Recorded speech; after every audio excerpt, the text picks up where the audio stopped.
लो जी दोस्तों, मैं पहुंच गया हूं सऊदीया आज़ाद वीज़ा लेके। अब मुझे क्या करना है सबसे पहले ये बताता हूं आज की वीडियो में, और जॉब कैसे ढूंढनी है ये भी बताऊंगा। और अब आ तो गया हूं आज़ाद वीज़े पे, क्या क्या खर्चा करना है ये भी सुन लें। चलते वीडियो स्टार्ट करते हैं। तो दोस्तों अस्सलाम वालेकुम, मेरा नाम है मुजम्मिल इस्माइल और आप देख रहे हैं पावर लर्निंग चैनल। तो आज की वीडियो में मैं आपको बताऊंगा कि अगर जब आपके सारे रिश्तेदार आपको मना कर दें, कोई आपको कंपनी वीज़ा ना दे, इन दी एंड आपके पास क्या ऑप्शन है? आज़ाद वीज़ा। अब आज़ाद वीज़ा ख़रीदना है, कितने का है, कौन देगा, कैसे लेना है, क्या करना है, ये सब इन्फॉर्मेशन आज की वीडियो में बताऊंगा आपको मैं।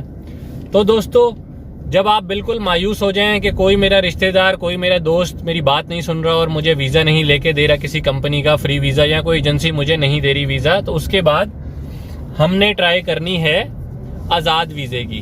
ठीक है दोस्तों, तो आज़ाद वीज़ा क्या है जी? आज़ाद वीज़ा ये है कि आप किसी स्पॉन्सर को बोलेंगे, ठीक है, किसी आज़ाद कफील को बोलेंगे तो वो आपको वीज़ा एक प्रोवाइड कर देगा जिसकी कुछ माकूल सी फीस होगी। वो तकरीबन मैं आपको ऑलरेडी वीडियो में बता चुका हूँ कि कितना खर्चा आता है। तकरीबन उसका आपका जो पाकिस्तानी है टोटल खर्चा वो आपका 8 से 10 लाख रुपए के करीब आ जाएगा।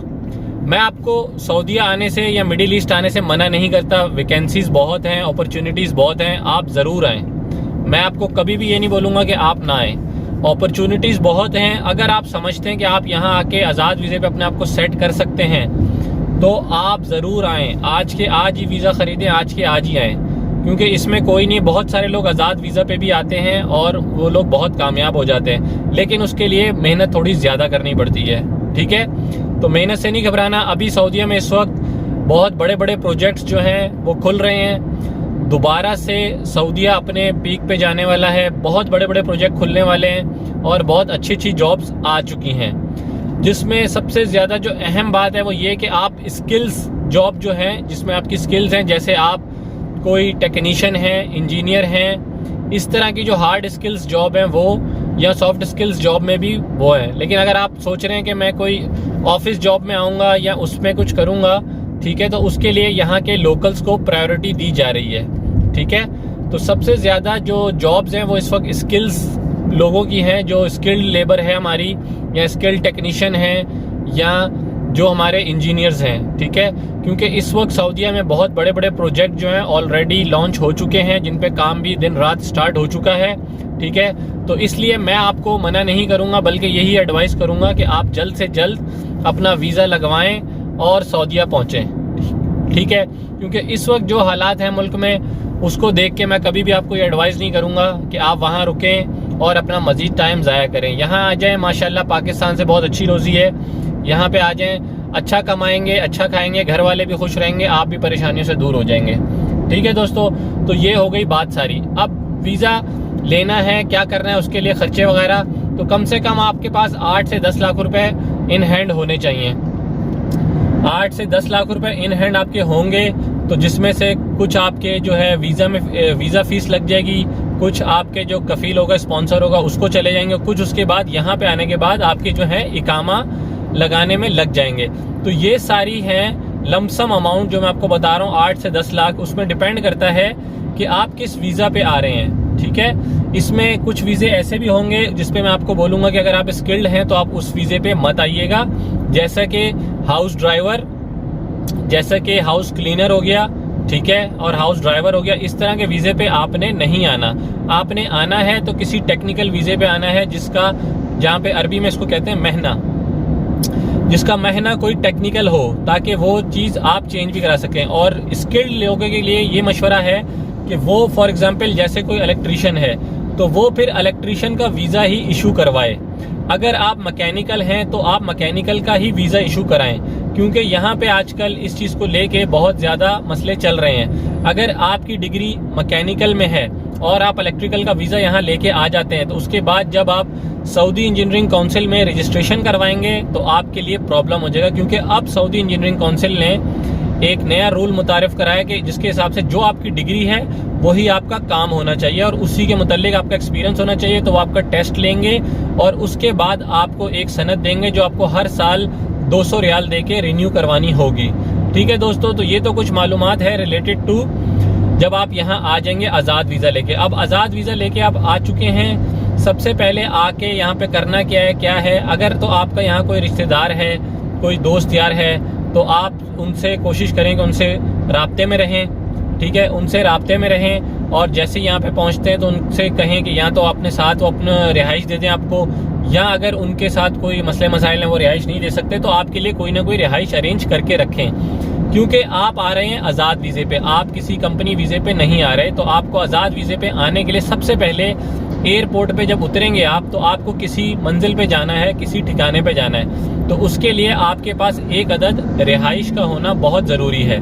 क्योंकि आप अगर कंपनी वीज़ा पे आएंगे तो कंपनी वाले आपको रिहाइश देंगे, फ़ौरन से आपको एयरपोर्ट से पिकअप करेंगे, सीधा कंपनी लेकर जाएंगे, आपको वहाँ पे आपका जो भी रूम होगा वो देंगे, आपको एक अदद कंबल देंगे, बेड देंगे, सब कुछ देंगे। ठीक है, जबकि आज़ाद वीज़े में आके ये सारे काम आपने खुद करने हैं। तो इसी वीडियो में मैं आपको बताऊंगा कि एक अदद तकिया, एक अदद बेड और एक अदद उसका गद्दा वगैरह और जो ब्लैंकेट है उसकी कॉस्ट कितनी है, तो वो भी आप अपने साथ वो पैसे भी तैयार रखिएगा।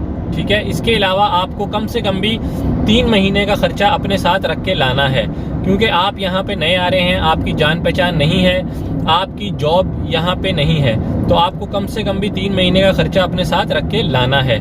ठीक है दोस्तों, तो ये तो हो गई सारी बातें रिलेटेड टू कि कैसे आना है और क्या करना है। तो सबसे पहले जो इंपॉर्टेंट चीज़ है वो मैंने आपको बता दी, रिहाइश का बंदोबस्त आपने करके आना है। क्योंकि रिहाइशें यहाँ पे काफ़ी महंगी है। मिनिमम एक बेड स्पेस भी जो है वो कम से कम भी 700 से 800 रियाल में आपको मिलेगा।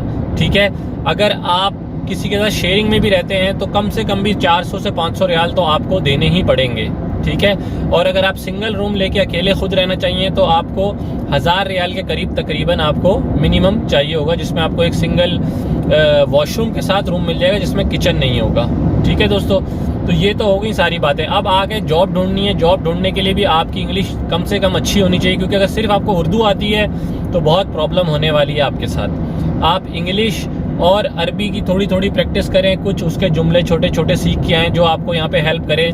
जैसे कि अरबी गिनती हो गई, ठीक है, और जैसा कि इंग्लिश में आप किसी से हाय हेलो कर सकते हैं, तो इसकी ये सारी चीज़ें आपको आनी चाहिए कि अगर आप किसी जगह जाएं तो अपना इंट्रोडक्शन करा सकें। आपकी सीवी अच्छी सी बनी होनी चाहिए, आपके पास 8 से 10 प्रिंट आपकी सीवी के होने चाहिए, उसके साथ आपके डॉक्यूमेंट्स होने चाहिए। अगर आपके पास लाइसेंस है तो बहुत अच्छी बात है। लाइसेंस यहाँ पे जॉब मिलने के लिए एक बहुत इंपॉर्टेंट रोल रखता है।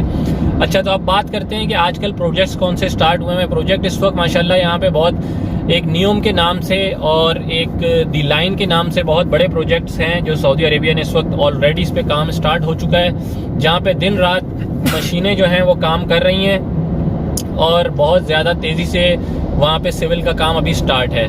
तो इस वक्त जो है सिविल इंजीनियर्स हो गए, सर्वेयर्स हो गए, और ये जो हैवी इक्विपमेंट के टेक्नीशियंस होते हैं, हैवी इक्विपमेंट ऑपरेटर होते हैं, इनकी बहुत ज़्यादा जॉब्स मार्केट में अवेलेबल हैं। इसके अलावा जद्दा सिटी में इस वक्त जितनी भी पुरानी कंस्ट्रक्शन थी, पुराने घर थे, वो सब डिमोलिश कर दिए गए हैं, वो गिरा दिए गए हैं, और उसकी जगह पे कुछ नए प्रोजेक्ट्स अभी यहाँ पे लॉन्च होने वाले हैं। तो ये सब इन्फॉर्मेशन आपको देने का मकसद ये है कि आप वहाँ बैठे हुए हैं तो आपको इसका आइडिया होना चाहिए, ताकि जब आप आएँ तो आपको ज़्यादा मुश्किलात ना हो। तो मिलते हैं नेक्स्ट वीडियो में, तो तब तक के लिए अल्लाह हाफिज़ और अल्लाह निगहबान।